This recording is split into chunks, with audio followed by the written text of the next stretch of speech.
مساء الخير، يا رب تكونوا بخير وفي أحسن حال. لو أنت طالب وبتدور على شغل أونلاين فالفيديو ده ليك. لو أنت موظف وبتدور على شغل برضو إضافي، الفيديو ده ليك. آه، فتابعوا معايا وإن شاء الله نستفيد من الفيديو ده. هنبدأ دلوقتي نذكر. دلوقتي بتجيلي أسئلة كتير وبنشوف أسئلة كتير على السوشيال ميديا، اللي هو حابين نشتغل أونلاين. ايه الشغل او المهارات اللي ممكن يتعلمها ويكون مصدر دخل اضافي؟ رقم واحد عندك كتابة المحتوى وكتابة الاعلانات. لو انت حد بتحب السيرش والقراءة فاي ثينك انه النقطة دي مناسبة ليك. رقم اتنين برضو في اللي هو الجرافيك ديزاين.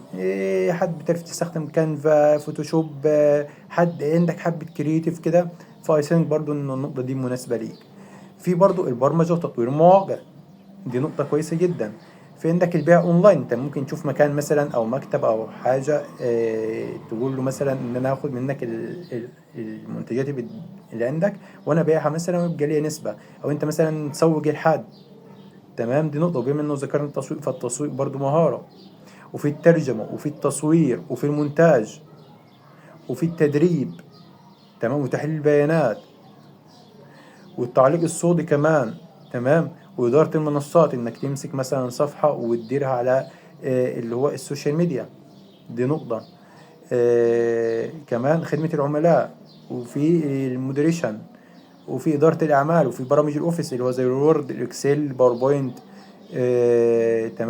تمام. في برضو تاني اللي هو لو حضرتك مثلا بتقدم محتوى، ممكن تتجه نقطتين. اول نقطة انك هي تبدأ مثلا على منصة زي اليوتيوب، انك تتكلم عن المجال بتاعك. وارد مثلا يكونش فيه ربح في البداية، بس تأكد انك لو عملت خطة وبدأت تقدم باستمرارية، اي ثينك انه يبقى فيه نتيجة كويسة حتى لو بعد فترة. تمام، دي نقطة. ممكن تعمل كتاب مثلا وتبدأ تنشره، ده يبقى برضو كمصدر دخل برضو ليك. برضو ممكن لما تنزله في أماكن زي أمازون مثلا، اي ثينك برضو انه هيبقوا فيه دخل كويس. بس خلي بالك انه برضو المنصات دي على ما اعتقد يعني انه بيبقى ليها مقابل.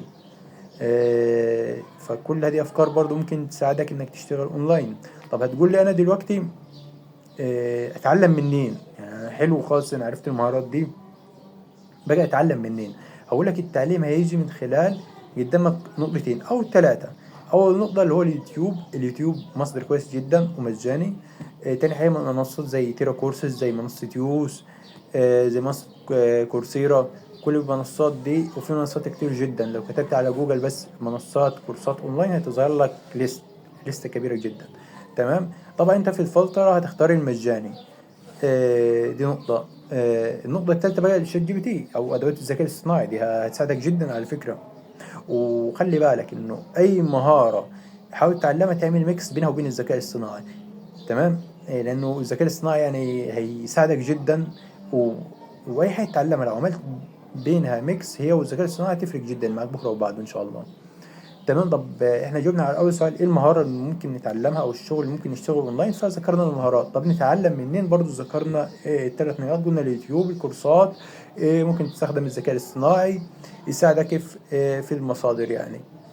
النقطة رقم ثلاثة بقى، أنا عارف نفسي شاطر في أنهي مهارة فيهم. مثلا قراءة، كتابة المحتوى، الترجمة، الجرافيك.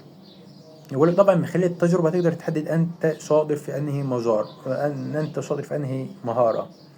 تمام، فنقطة التجربة هي اللي هتساعدك وهتعرفك انت شاطر في انهي مهارة. لان انا ما اقدرش اقول لك لا كتبت محتوى كويس لك، وارد انت حد ما بتحبش القراءة، وبالعكس وارد يكون انت بتحب تقعد على الكمبيوتر اكتر وحد كرييتيف، وممكن يكون البرمجة او جرافيك ديزاين مناسب ليك.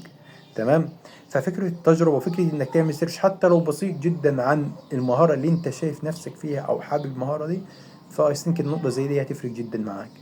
فاحنا لخصنا الدنيا في الفيديو ده. اتمنى اكون يعني قدرت اوضح الدنيا حتى لو بنسبة بسيطة.